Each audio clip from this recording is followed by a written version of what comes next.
ये खौफनाक वाक़यात हैं, ये सच्चे वाक़यात हैं जो एक आम इंसान की ज़िंदगी में पेश आए और उन्होंने हमसे शेयर किए। स्टोरी शुरू करने से पहले अपना दिल मजबूत कर लें क्योंकि शायद ये आपके दिल पर असर करने। मेरा नाम रहमान खान है। मेरी उम्र 52 साल है और मैं पिछले 30 सालों से गुजरांवाला की इन छोटी बड़ी सड़कों पर रिक्शा चला रहा हूं। मैं एक आम सा मजदूर आदमी हूं। मेरा रोज का मामूल बिल्कुल साफ और सीधा होता है। मैं सुबह 7 बजे अपने घर से निकलता हूं और देर रात तक यही काम करता हूं। मेरा जिस्म दुबला पतला है, चेहरे पर दाढ़ी है और कपड़े हमेशा पसीने में भीगे रहते हैं। मेरी 3 बेटियां थीं और अल्लाह का शुक्र है कि मैंने अपनी मेहनत की कमाई से उन तीनों की अच्छी शादी कर दी है। अब मेरा सिर्फ एक छोटा बेटा है जो अब भी सरकारी स्कूल में पढ़ता है।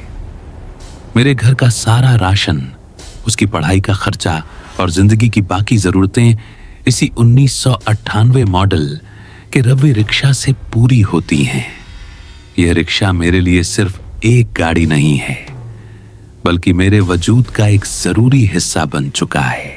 गुजरे 30 सालों में मैंने इन्हीं सड़कों पर दिन और रात गुजारे हैं।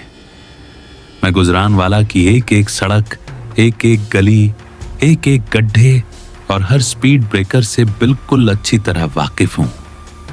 मुझे पता होता है कि किस मोहल्ले में से शॉर्टकट कहां निकलता है। मैं अंधेरे में भी अपनी गाड़ी को इस शहर के रास्तों पर आसानी से चला सकता हूं। मेरे दिमाग में इस शहर का एक अपना पूरा नक्शा मौजूद है जो कभी गलत नहीं होता। वो मार्च 2017 का मंगलवार का दिन था। रात के 11:15 बज चुके थे। मार्च के आखिर में पंजाब में रात के वक्त आमतौर पर थोड़ी नमी और ठंडक आनी शुरू हो जाती है। दिन भर की धूप के बाद रात को मौसम बिल्कुल बदल जाता है। स्टैंड पर दिन के वक्त काफी शोर होता है। गाड़ियों के आने जाने की आवाजें होती हैं, सवारियों की भीड़ होती है। लेकिन उस वक्त सैटेलाइट टाउन चौक का यह बड़ा रिक्शा स्टैंड लगभग पूरी तरह खाली और सुनसान हो चुका था। वहां एक लंबा सा खंभा था जिस पर एक ही पीले रंग का बल्ब जल रहा था। उस पीले बल्ब की रोशनी इतनी कमजोर थी कि जमीन तक पहुंचते पहुंचते वो अंधेरे में गायब हो जाती थी। मेरे साथ काम करने वाले 2 दूसरे ड्राइवर, जिनमें एक का नाम असलम और दूसरे का शाफी था, वो दोनों अपने रिक्शे लेकर वहां से जा चुके थे। अब उस पूरे स्टैंड पर सिर्फ मेरा रिक्शा खड़ा था और मैं बिल्कुल अकेला था। रात की नमी की वजह से सड़क पर और स्टैंड के आसपास एक पतली सी धुंध फैलनी शुरू हो गई थी। मुझे भी घर जाने की जल्दी थी क्योंकि पूरे दिन की थकान मेरे पांव से लेकर सिर तक भर चुकी थी। मैंने अपने रिक्शे को साफ किया, पिछली सीट पर कपड़ा मारा और फिर आगे आकर इंजन का कवर निकाल लिया। मैं बस इंजन को कवर करके अपना काम खत्म करने ही वाला था कि अचानक वो औरत वहां स्टैंड पर आ गई। मुझे इस बात की बिल्कुल समझ नहीं आई कि वो वहां कब और कहां से आई। मैं सामने देख रहा था और मेरा पूरा ध्यान अपने काम की तरफ था। मेरे आसपास खामोशी इतनी ज्यादा थी कि अगर कोई सड़क के उस पार से भी चलता तो मुझे उसके कदमों की आवाज जरूर सुनाई देती। लेकिन उस औरत के पांव की, उसके जूतों की या फर्श पर उसके चलने की एक छोटी सी सरसराहट भी मुझे सुनाई नहीं दी।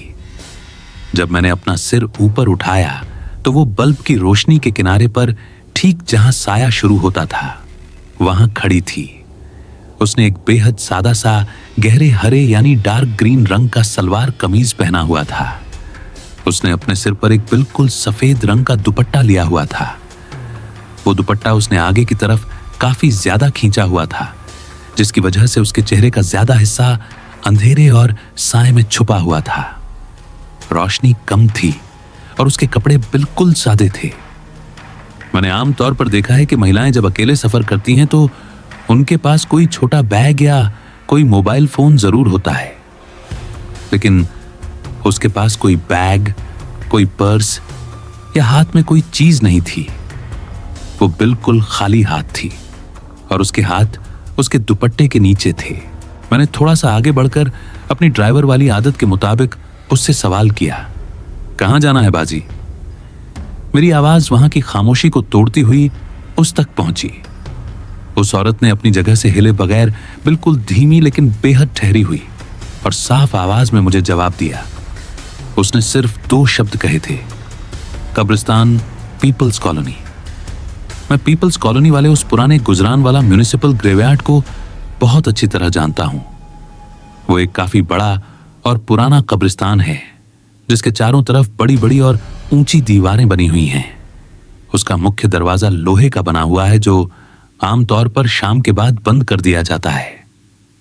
मेरे दिमाग में फौरन यह बात आई कि रात के इस पहर जब 12 बजने वाले हैं, एक अकेली औरत कब्रिस्तान क्यों जाना चाहती है।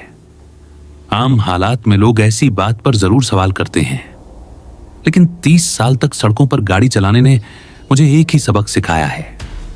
मैंने यह बात अच्छे से समझ ली है कि सवारियों के पास अपना सफर करने के अपने निजी मकसद होते हैं और हम ड्राइवरों का काम सिर्फ अपना किराया लेना होता है। हम किसी की निजी जिंदगी में सवाल जवाब नहीं करते। इसलिए मैंने उस औरत से कोई वजह नहीं पूछी और सिर्फ इतना कहा, बाजी, वहां तक जाने के 80 रुपए लगेंगे। उसने मेरे किराए पर कोई बहस नहीं की, न ही कोई सवाल किया और न ही कोई जवाब दिया। वो सिर्फ आगे की तरफ बढ़ी और खामोशी से चलकर मेरे रिक्शे के पिछले हिस्से में जाकर बैठ गई। जब मैं ड्राइविंग सीट की तरफ आया तो मैंने देखा कि उसके बैठने का तरीका भी दूसरी आम सवारियों से काफी अलग और अजीब था। आम तौर पर जब लोग पिछली सीट पर बैठते हैं तो वो सीट की बाईं या दाईं तरफ होकर बैठते हैं ताकि उन्हें हवा लग सके या वो बाहर देख सकें। लेकिन वो औरत पिछली सीट के ठीक बीचों बीच बैठी हुई थी। उसने न दाईं तरफ रुख किया हुआ था और न बाईं तरफ। उसके दोनों हाथ बिल्कुल सीधे उसकी गोद में रखे हुए थे। उसका सफेद दुपट्टा अभी भी आगे की तरफ था, जिसने उसके माथे और चेहरे के ऊपरी हिस्से को छुपा रखा था। मैं आगे सीट पर बैठा और मैंने अपना वो छोटा सा अंदर वाला शीशा सेट किया जिसे मैं पिछली सवारियों को देखने के लिए इस्तेमाल करता हूं। जैसे ही मैंने उस शीशे में देखा, मेरी नजर उस औरत की आंखों पर जाकर टिकी। वो दुपट्टे के नीचे से मुझे दिख रही थी, लेकिन उन आंखों में एक अजीब सा खालीपन था। वो न तो रिक्शे के अंदर किसी चीज को देख रही थी और न ही बाहर सड़क की तरफ देख रही थी। न ही उसकी नजर अपने हाथों पर थी। उसका ध्यान ऐसी दिशा में था जैसे वो वहां मौजूद ही ना हो। उसकी नजरें बस आगे शून्य में टिकी हुई थी। ये बिल्कुल एक बेजान और मुर्दा सी नजर थी जिसने मुझे पहली बार अंदर से थोड़ा अजीब और परेशान कर दिया। लेकिन मैंने अपने इस वहम को झटका, बिस्मिल्लाह पढ़ी, इंजन स्टार्ट किया और सैटेलाइट टाउन चौक से गाड़ी को मेन रोड की तरफ मोड़ लिया। रात का वक्त था और सड़क पर ट्रैफिक न के बराबर था। लेकिन जैसे ही गाड़ी आगे बढ़ी, सफर शुरू होने के ठीक 1 मिनट के अंदर अंदर मुझे महसूस हो गया कि आज मेरा रिक्शा उस तरह काम नहीं कर रहा जिस तरह आम तौर पर करता है। मेरे रिक्शे के इंजन में कोई खराबी नहीं आई थी। मैकेनिक के हिसाब से गाड़ी बिल्कुल ठीक थी, लेकिन रिक्शा अजीब तरीके से भारी महसूस हो रहा था। ऐसा लग रहा था जैसे इंजन को आगे बढ़ने के लिए पूरी ताकत लगानी पड़ रही हो। मेरा रिक्शा ऐसे चल रहा था जैसे इसमें एक दुबली औरत नहीं बल्कि 4 मर्द बैठे हों। मैंने शीशे में देखा, पिछली सीट पर सिर्फ एक औरत ठीक बीचों बीच बैठी हुई थी।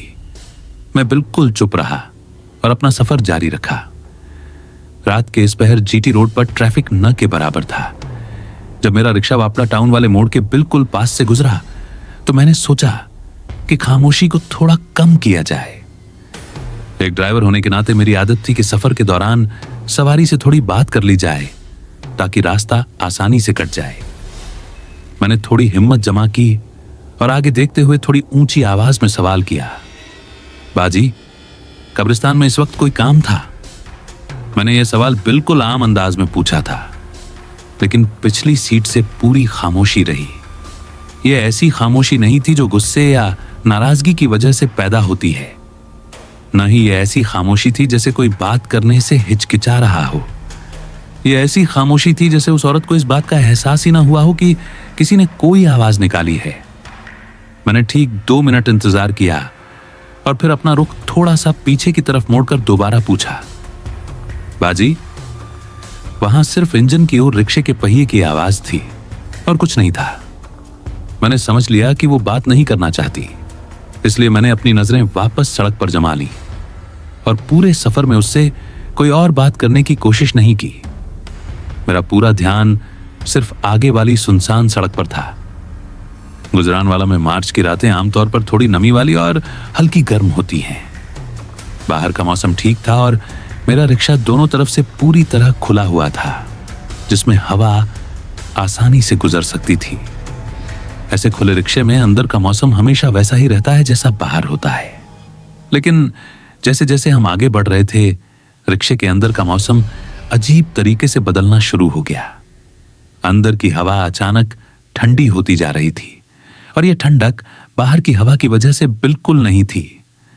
यह एक बहुत ही अजीब किस्म की ठंड थी जो किसी खास दिशा से निकलकर सीधा मेरी तरफ आ रही थी। मुझे महसूस हो रहा था कि पिछली सीट से एक बर्फीली हवा निकलकर सीधा मेरी गर्दन के पिछले हिस्से पर लग रही है।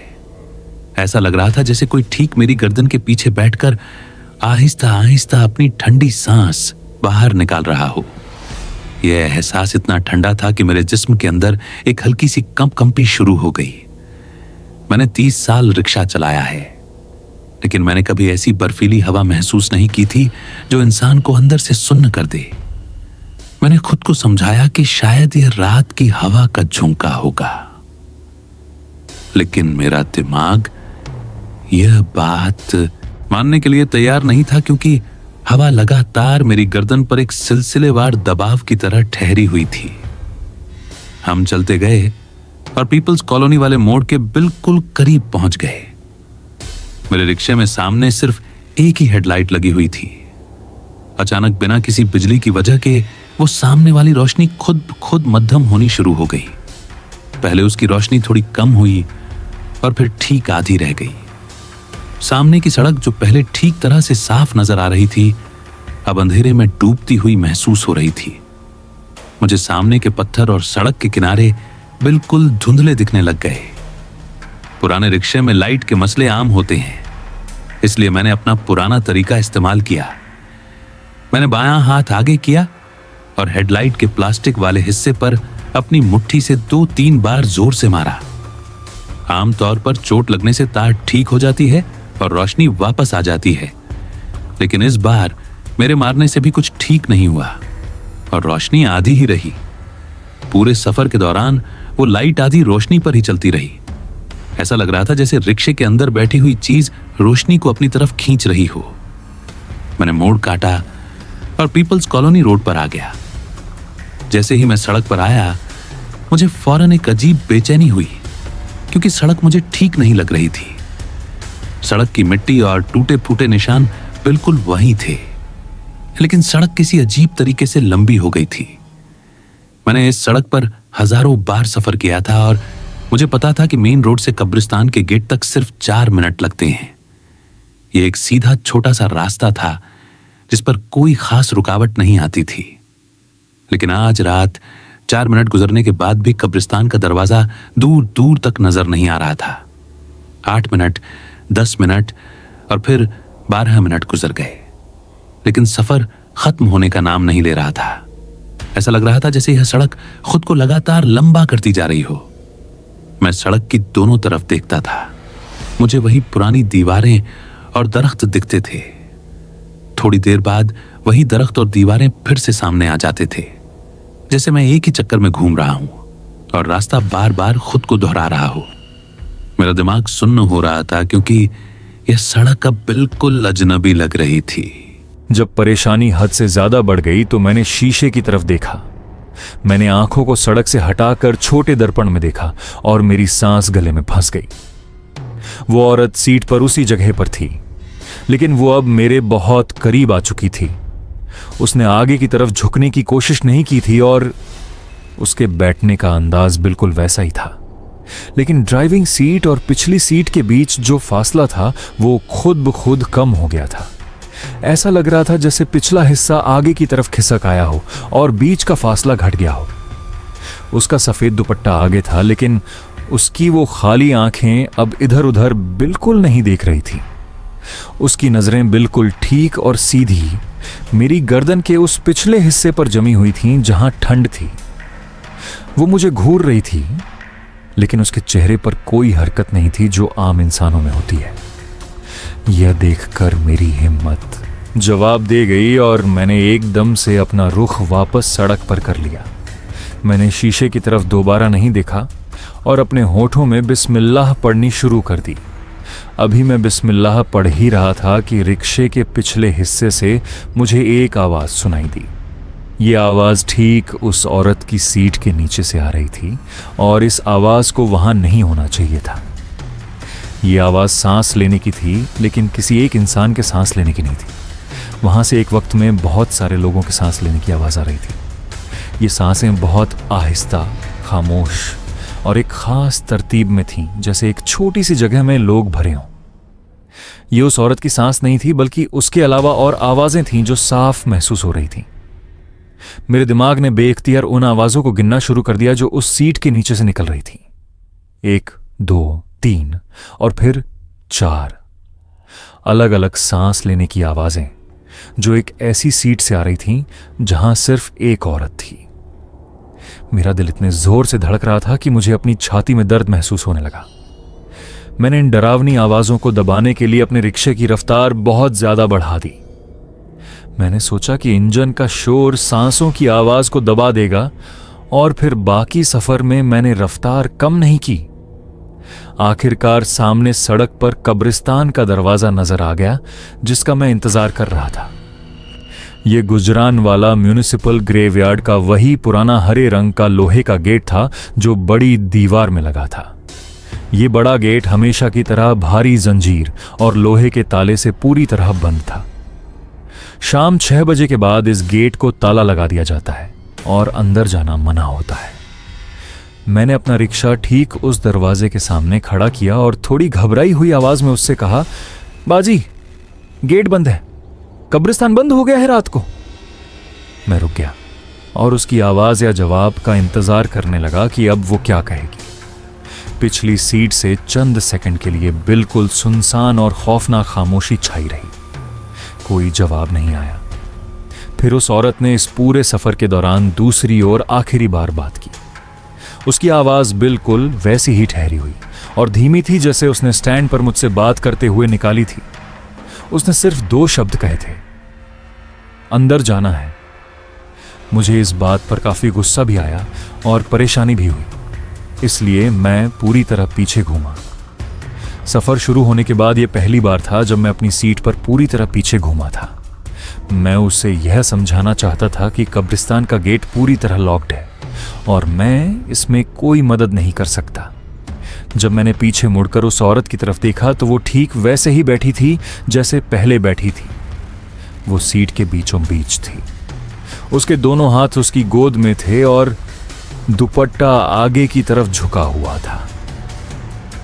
लेकिन अब चूंकि मैंने अपना चेहरा उसकी तरफ पूरी तरह घुमाया हुआ था, मैंने वो चीज देख ली जो शीशे में नजर नहीं आती।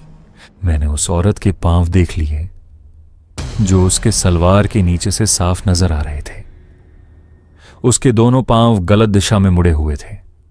उसके पांव की उंगलियां सीट के पिछले हिस्से की तरफ थीं और उसकी एड़ियां सड़क की तरफ थीं। ये किसी ऐसे शख्स के पांव थे जो सीट पर पीछे की तरफ रुक करके बैठा हो, जबकि उस औरत का जिस्म सामने की तरफ था। मेरा पूरा जिस्म डर से सुन्न हो गया। मैंने फौरन अपना चेहरा आगे सड़क की तरफ कर लिया और अपने डर पर काबू पाने की कोशिश की। मैंने दोनों हाथों से रिक्शे के हैंडल को इतनी जोर से पकड़ा कि मेरी नसें उभर आईं। मैंने एक ऐसी आवाज में जो पूरी तरह मेरे काबू में नहीं थी उस औरत से अपनी बात दोबारा कही, बाजी, मैं आगे नहीं जा सकता, गेट बंद है। जैसे ही मैंने ये कहा, मेरे ठीक पीछे से उस औरत की आवाज नहीं आई, बल्कि किसी और चीज की आवाज आई। यह आवाज ठीक उस सीट के नीचे से निकली जहां से 4 लोगों के सांस लेने की आवाजें आ रही थीं। यह एक अजीब तरह की भारी आवाज थी जो किसी लहर की तरह भी महसूस हो रही थी और किसी झटके की तरह भी। वो आवाज लहर से ज्यादा एक कंपकंपाहट थी जो अचानक लोहे की सीट से निकलकर मेरे रिक्शे के फ्रेम में आई। वो कंपन वहां से होती हुई हैंडल तक पहुंची और सीधा मेरी हथेलियों और मेरे हाथों में घुस गई।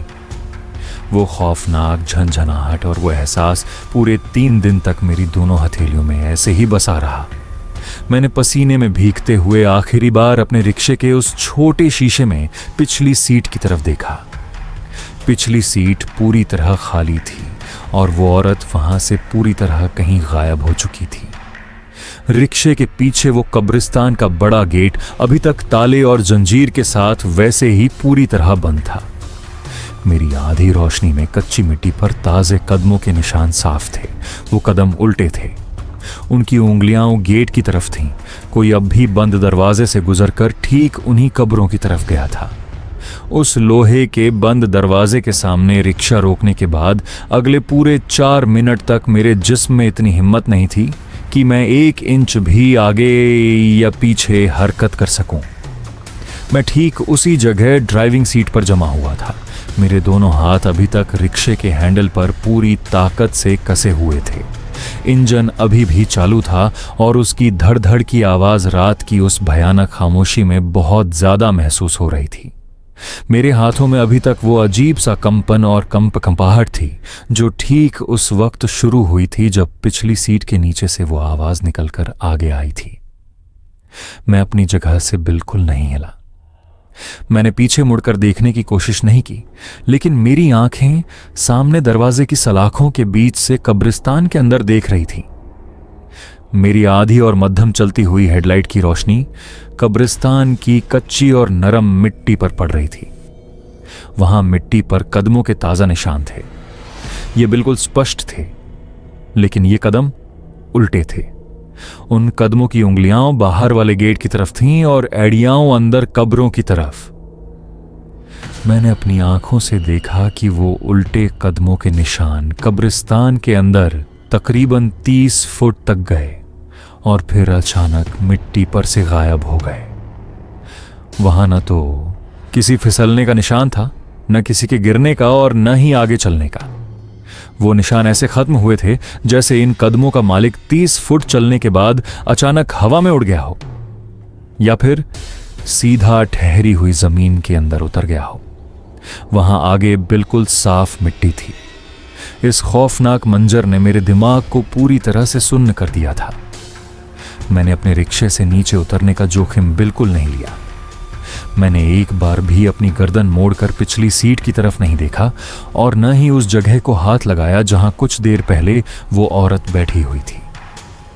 मेरा बस एक ही इरादा था कि किसी तरह इस जगह से जिंदा और ठीक ठाक वापस निकल जाऊं। मैंने कांपते हुए हाथों से अपने रिक्शे का रिवर्स गियर लगाया। पीपल्स कॉलोनी रोड का वो आखिरी हिस्सा काफी तंग था। आम दिनों में मैं ऐसी तंग गलियों में अपना रिक्शा आसानी से सिर्फ 3 बार में मोड़ लेता हूं क्योंकि मुझे 30 साल का तजुर्बा है। लेकिन उस रात मेरी हालत ऐसी थी कि मुझे उसी पतली सड़क पर रिक्शा वापस मोड़ने के लिए 7 बार गाड़ी आगे पीछे करनी पड़ी। मेरा दिमाग बार बार यही सोच रहा था कि पीछे अंधेरे में कोई चीज मुझे देख रही है। जैसे ही गाड़ी का रुख वापस मेन रोड की तरफ सीधा हुआ, मैंने गियर डाला और रफ्तार को पूरी तरह दबा दिया। मैंने अपने 1998 मॉडल रावी रिक्शे को उसकी आखिरी स्पीड तक तेज चलाया। आम हालात में इन टूटी हुई सड़कों पर इतनी तेज गाड़ी चलाना गलती होती है, लेकिन उस वक्त मुझे किसी गड्ढे या बम्प की परवाह नहीं थी। वापसी का सफर ठीक वैसा ही था जैसा आमतौर पर होता है। पीपल्स कॉलोनी रोड का वो रास्ता मैंने ठीक 4 मिनट में पार कर लिया। यह बिल्कुल वही समय था जो मुझे हमेशा कब्रिस्तान से मेन रोड तक आने में लगता था। आते वक्त जो सड़क मुझे 8, 10 और 12 मिनट लंबी महसूस हो रही थी और जो रास्ता खत्म होने का नाम नहीं ले रहा था, वापसी पर वही सड़क अपनी सामान्य हालत में वापस आ चुकी थी। ऐसा लग रहा था जैसे सड़क ने जो अपना लंबापन और खौफनाक फासला बनाया था वो सिर्फ आते हुए कब्रिस्तान की तरफ की दिशा में था। जिसे वहां पहुंचाना था उसके उतरते ही सड़क वापस ठीक हो गई थी। अब मेरा रिक्शा भी सामान्य हालत में चल रहा था। इंजन पर जो 5 लोगों के वजन का बोझ और दबाव था वो पूरी तरह खत्म हो चुका था। मेन रोड से होता हुआ वापस सैटेलाइट टाउन चौक वाले रिक्शा स्टैंड पर पहुंचा। स्टैंड बिल्कुल सुनसान और खाली था। बाकी दोनों ड्राइवर असलम और शाफी कब के अपने घर जा चुके थे। स्टैंड के उस लंबे खंभे पर लगा हुआ अकेला पीला बल्ब अभी तक जल रहा था। मैंने ठीक उसी बल्ब की रोशनी के ठीक नीचे अपना रिक्शा पार्क किया और इंजन बंद कर दिया। इंजन बंद करने के बावजूद मैं गाड़ी से नीचे नहीं उतरा। मैं पूरे 40 मिनट तक उस रोशनी में रिक्शे की अगली सीट पर अकेला बैठा रहा। मैंने किसी को फोन नहीं किया, अपने घर वालों को नहीं बुलाया और न ही किसी दुकानदार को आवाज दी। मैं बस वहां खामोशी से ठहरा रहा, यहां तक कि मेरे जिस्म का कांपना बंद हो गया और मेरी सांस जो पीछे कब्रिस्तान के गेट से फूली हुई थी वो वापस अपनी सामान्य हालत में आ गई। जब हाथों से रिक्शे के हैंडल की वो अजीब सी कंपन वाली फीलिंग थोड़ी कम हुई, तब मैंने हिम्मत जमाई और नीचे उतर गया। मैं सीधा रिक्शे के पिछले हिस्से की तरफ गया और स्टैंड की उस पीली रोशनी में मैंने पिछली सीट का गौर से मुआयना किया। वो विनाइल की बनी हुई पुरानी सीट थी। मैंने देखा कि सीट के बिल्कुल बीचों बीच एक बड़ा सा निशान, दबाव का गड्ढा बना हुआ था।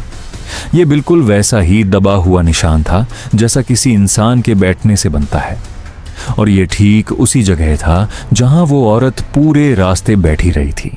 लेकिन जिस चीज ने मेरे पांव तले जमीन निकाल दी वो उस बीच के निशान के दाईं और बाईं तरफ बने हुए निशान थे। उस औरत के निशान के दोनों तरफ 4 और छोटे निशान दबे हुए थे। 2 निशान बाईं तरफ थे और 2 निशान दाईं तरफ थे। ये निशान ऐसे लग रहे थे जैसे 4 अलग अलग लोग बिल्कुल उस औरत के जिस्म के साथ ठीक चिपक कर बैठे हुए हों।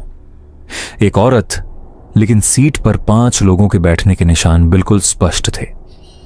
मुझे फौरन उस सांस लेने की आवाज का ख्याल आया जो मैंने सफर के दौरान सीट के नीचे से सुनी थी। वहां वाकई 5 अलग अलग सांसें थीं और अब मेरे सामने उस सीट पर 5 लोगों के वजूद के निशान भी थे। मैं वहां रुका नहीं। मैंने जल्दी से गाड़ी के इंजन पर कपड़ा डाला और वहां से निकलकर सीधा अपने घर चला गया। घर पहुंचकर मैंने अपने कमरे का दरवाजा खोला और अपनी बीवी नसरीन को नींद से जगाया। नसरीन मेरी पिछले 28 साल की जिंदगी की साथी है। वो एक बेहद समझदार, ठहरी हुई और व्यावहारिक औरत है। उसने एक रिक्शा ड्राइवर की बीवी होने के नाते इन सड़कों की बहुत सी अजीब बातें पहले भी सुन रखी थीं। मैंने उसके सामने बैठकर सैटेलाइट टाउन चौक से लेकर कब्रिस्तान के गेट तक और फिर वहां से वापसी तक का एक एक शब्द बिल्कुल वैसे ही बयान कर दिया जैसा मेरे साथ हुआ था। नसरीन ने मेरी सारी बात पूरे ध्यान और खामोशी से सुनी। उसने मुझे बीच में एक बार भी नहीं रोका और न ही कोई बहस की।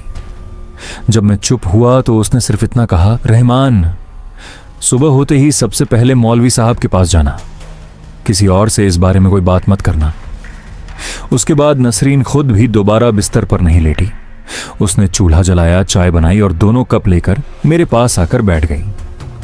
हम दोनों मियाँ बीवी खामोशी से चाय पीते रहे और फजर की अजान का इंतजार करते रहे। रात का वो बाकी हिस्सा हमने ऐसे ही जागते हुए गुजारा। जैसे ही फजर की अजान हुई हम दोनों ने वुजू किया और इकट्ठे अपने मोहल्ले की मस्जिद में चले गए। नमाज के बाद लोग वहां से चले गए तो मैं मस्जिद के इमाम मौलाना सईद साहब के करीब जाकर बैठ गया।